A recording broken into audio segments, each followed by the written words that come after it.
A Study in the Strange Word is a family-friendly adaptation of A Study in Scarlet that introduces the iconic detective Sherlock Holmes and his friend, John Watson. This version is designed for people of all ages, making it easy for everyone to understand and enjoy. To make the story more suitable for families, some character names have been shortened and certain parts of the storyline have been adjusted to be less scary and intense. We hope you enjoy it.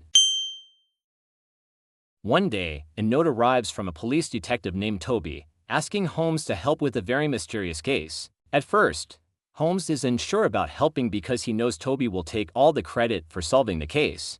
But Watson persuades him to accept, as he wants to see how Holmes solves cases. Holmes invites Watson to come along, saying it would be good for Watson to get out of the house. Watson agrees, not only because it would help him recover, but because he's excited to see Holmes's detective skills in action. They go to the crime scene, which is a vacant house. Watson expects Holmes to rush inside, but instead, Holmes takes his time, carefully looking around the outside of the house. When they finally enter, they meet Toby and another police detective named Les. Inside the house, they find the body of a man named Dreb from the American West. On the floor next to Dreb's body, they find a gold wedding ring. There's also a strange word written on the wall, Raish. Detective Les says it should say Rachel, but the person didn't finish writing it. Holmes doesn't make any comment and quietly examines the room. He measures things and collects samples, while Toby and Les watch, curious about what he's doing. Eventually, they ask Holmes for his thoughts. Holmes says, "I can give you some clues to help.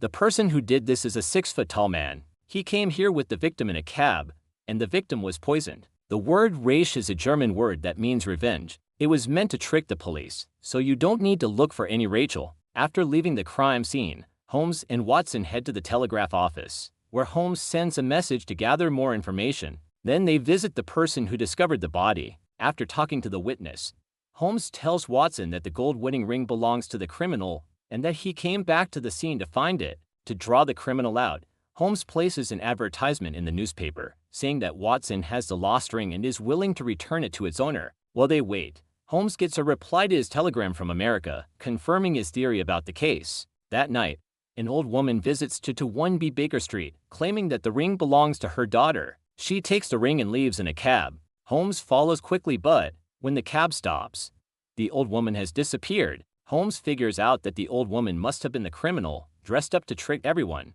Holmes feels bad for letting the criminal get away and becomes even more determined to catch him. The next day, Toby comes to tell Holmes that Joe, Dreb's friend, has been found stabbed in a hotel room. Just like before, the word Raish is written on the wall. Holmes asks Toby if they found anything important in Joe's stuff. Toby shows him a small pill box with 2 pills inside. After carefully looking at the pills, Holmes finds out that one of them is harmless, but the other is very dangerous and full of poison. This doesn't surprise Holmes because the first victim had been poisoned. Holmes then tells Watson and Toby that he had sent a message to America. The response said that Dreb had made a complaint to the American police about a man named Jefferson Hope. This information helped Holmes figure out that Jefferson Hope is the criminal. Even though Holmes now knows who did it, he still needs to catch Jefferson. Holmes believes Jefferson, who is not from England, wouldn't use a fake name, so Holmes calls for a cab driver named Jefferson Hope. Jefferson suspects no danger and drives to Holmes's house. When he arrives, Sherlock Holmes and the police arrest him.